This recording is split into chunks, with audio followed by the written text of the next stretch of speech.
Oke, baik. Di sini saya akan menjelaskan terkait definisi standar nasional pendidikan, gitu, yang mana sesuai dengan sesuai dengan PP peraturan perundang-undangan, gitu ya, nomor 19 tahun 2005 pasal 1 ayat 1, yang mana standar nasional pendidikan itu adalah kriteria minimal tentang sistem pendidikan di seluruh wilayah hukum negara Kesatuan Republik Indonesia, gitu, NKRI. Nah, mengapa di sini disebut sebagai kriteria minimal, gitu? Karena melihat situasi pendidikan di berbagai wilayah itu pasti memiliki sarana dan prasarana yang berbeda-beda, gitu. Bahkan dalam satu kecamatan pun terkadang yang fasilitasnya lebih tinggi itu biasanya lebih bagus itu biasanya dengan biaya yang lebih tinggi, gitu. Beda lagi dengan di wilayah yang biayanya rendah, gitu, atau swasta, gitu lah istilahnya, ada sendiri, gitu. Jadi itu merupakan bentuk dari perbedaan, gitu, sehingga kita pemerintah harus membuat standar minimal, gitu, kriteria minimal untuk mencapai sebuah sistem pendidikan, gitu. Kemudian berdasarkan UU nomor 20 tahun 2003 pasal 35 ayat 1, di sini disebutkan bahwasannya standar nasional pendidikan itu terdiri atas standar kompetensi lulusan, standar isi, standar proses, standar pengelolaan, kemudian standar pendidik dan tenaga kependidikan, standar evaluasi, standar pembiayaan, dan juga standar sarana dan prasarana.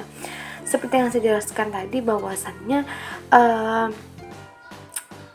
sistem pendidikan itu harus memiliki agar terjadi pemerataan pendidikan di seluruh Indonesia. Makanya kita harus pemerintah itu membuat kriteria agar semua siswa itu memiliki tujuan yang sama, maksudnya pencapaian indikator yang sama meskipun dengan sekolah yang berbeda-beda seperti itu. Jadi harus sangat sekali diperlukan untuk membuat kriteria minimal yang mana disitu disebutkan kriteria standar kompetensi kelulusan.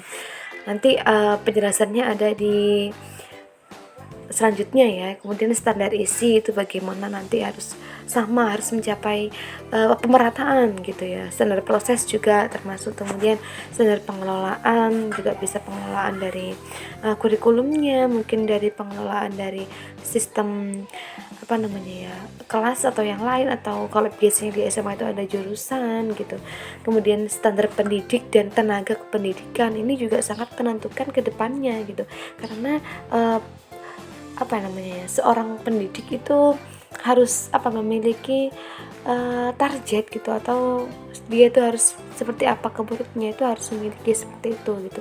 Kemudian untuk evaluasi ini bisa juga dengan ujian dan lain-lain, pembiayaan juga termasuk seperti SPP atau uang bulanan itu, kemudian sarana dan prasarana harus memenuhi, gitu.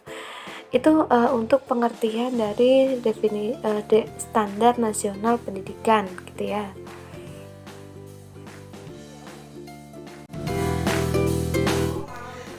Landasan hukum standar nasional pendidikan. Standar nasional pendidikan berlandaskan Peraturan Pemerintah Republik Indonesia Nomor 32 Tahun 2013 tentang perubahan Peraturan Pemerintah Nomor 19 Tahun 2005 tentang Standar Pendidikan Nasional. Seperti yang sudah disampaikan oleh teman saya sebelumnya, mengenai standar nasional pendidikan yang terdiri atas 8 standar, yaitu standar kompetensi lulusan, standar isi, standar proses, standar pengelolaan, standar pendidik dan tenaga kependidikan, standar evaluasi, standar pembiayaan, serta standar sarana dan prasarana. Masing-masing dari ke-8 standar tersebut memiliki landasan hukum masing-masing.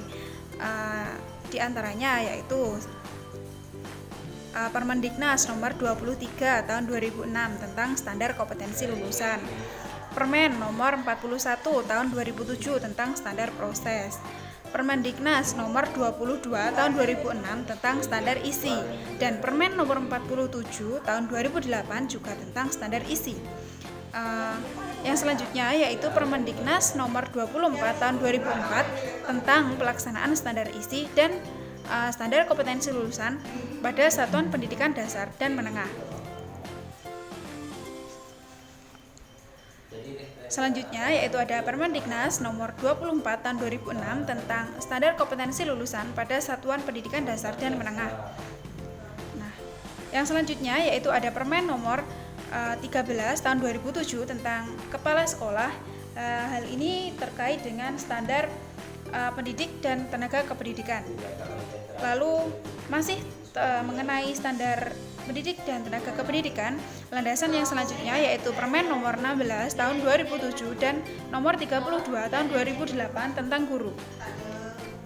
Ada mengenai standar pengelolaan berlandaskan Permen nomor 19 tahun 2007 tentang standar pengelolaan. Dan Permen nomor 20 tahun 2007 tentang standar penilaian. Hal ini mengenai bersangkutan berkaitan dengan standar evaluasi pendidikan, standar evaluasi. Yang selanjutnya yaitu Permen nomor 24 tahun 2007 dan Permen nomor 33 tahun 2008 tentang standar sarana dan prasarana. Ini landasan hukum standar sarana dan prasarana ya. Yang selanjutnya yaitu ada Permen nomor 24 tahun 2008 tentang TU. Ada lagi Permen nomor 25 tahun 2008 tentang perpustakaan. Ada Permen nomor 26 tahun 2008 tentang laboratorium, dan yang terakhir yaitu Permen nomor 39 tahun 2008 tentang kesiswaan.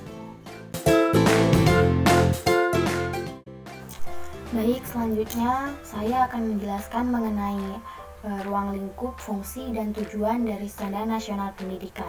Nah, untuk yang pertama yaitu ruang lingkup Standar Nasional Pendidikan. Berdasarkan Peraturan Perundang-undangan Nomor 32 Tahun 2013 tentang Standar Nasional Pendidikan, ruang lingkup Standar Nasional Pendidikan itu ada 8. Yang pertama yaitu standar isi, yang kedua standar proses, standar kompetensi lulusan, standar pendidik dan tenaga kependidikan, standar sarana dan prasarana, standar pengelolaan, standar pembiayaan, dan standar penilaian pendidikan. Nah, yang pertama yaitu kan standar isi. Standar isi ini merupakan kriteria mengenai ruang lingkup materi dan tingkat kompetensi untuk mencapai kompetensi lulusan pada jenjang dan jenis pendidikan tertentu. Yang kedua yaitu standar proses. Standar proses ini merupakan standar nasional pendidikan yang berkaitan dengan pelaksanaan pembelajaran pada satu satuan pendidikan untuk mencapai standar kompetensi lulusan. Yang ketiga yaitu standar kompetensi lulusan. Standar kompetensi lulusan merupakan kualifikasi kemampuan lulusan yang mencakup sikap, pengetahuan, dan keterampilan. Standar ini disusun dan dikembangkan oleh BSNP dan ditetapkan oleh Keputusan Menteri Pendidikan Nasional. Yang keempat yaitu standar pendidik dan tenaga kependidikan. Standar pendidik dan tenaga kependidikan ini merupakan kriteria pendidikan, prajabatan, dan kelayakan maupun mental serta pendidikan dalam jabatan. Guru atau pendidik merupakan tenaga pendidik yang memberikan sejumlah ilmu pengetahuan kepada anak didik di sekolah. Yang kelima yaitu standar sarana dan prasarana. Standar sarana dan prasarana ini merupakan standar nasional pendidikan yang berkaitan dengan kriteria minimal tentang ruang belajar, tempat berolahraga, tempat beribadah, perpustakaan, laboratorium, tempat bermain, dan tempat berkreasi, serta sumber belajar lainnya yang diperlukan untuk menunjang proses pembelajaran, termasuk penggunaan teknologi informasi dan komunikasi. Yang keenam yaitu standar pengelolaan. Standar pengelolaan ini merupakan standar nasional pendidikan yang berkaitan dengan perencanaan pelaksanaan, dan pengawasan kegiatan pendidikan pada tingkat satuan pendidikan, kabupaten atau kota, provinsi, atau nasional agar tercapai efisiensi dan efektivitas penyelenggaraan pendidikan. Yang ketujuh yaitu standar pembiayaan.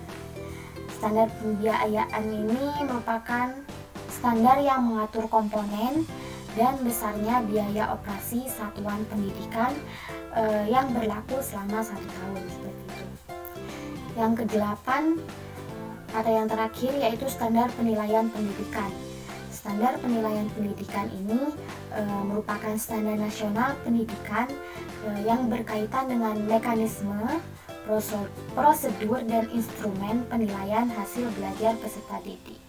Nah, dari kedelapan lingkup standar nasional pendidikan di atas, pada dasarnya tidak berjalan sendiri, akan tetapi merupakan sebuah rangkaian yang utuh dan saling berkaitan untuk penjaminan dan pengendalian mutu pendidikan sesuai dengan standar nasional pendidikan. Maka dilakukan evaluasi, akreditasi, dan sertifikasi. Standar nasional pendidikan ini disempurnakan secara terencana, terarah, dan berkelanjutan sesuai dengan tuntutan perubahan kehidupan lokal, nasional, dan global. Nah, selanjutnya yaitu fungsi dan tujuan standar nasional pendidikan. Fungsi dari standar nasional pendidikan ini yaitu sebagai dasar dalam perencanaan pelaksanaan dan pengawasan pendidikan dalam rangka mewujudkan pendidikan nasional yang bermutu. Maka dengan begitu, standar nasional pendidikan menjadi sumber dalam menghasilkan pendidikan nasional yang bermutu. Nah, untuk tujuan dari standar nasional pendidikan yaitu menjamin mutu pendidikan nasional dalam rangka mencerdaskan kehidupan bangsa dan membentuk watak serta peradaban bangsa yang bermartabat. Maka dengan adanya standar nasional pendidikan tersebut dapat membentuk peradaban bangsa.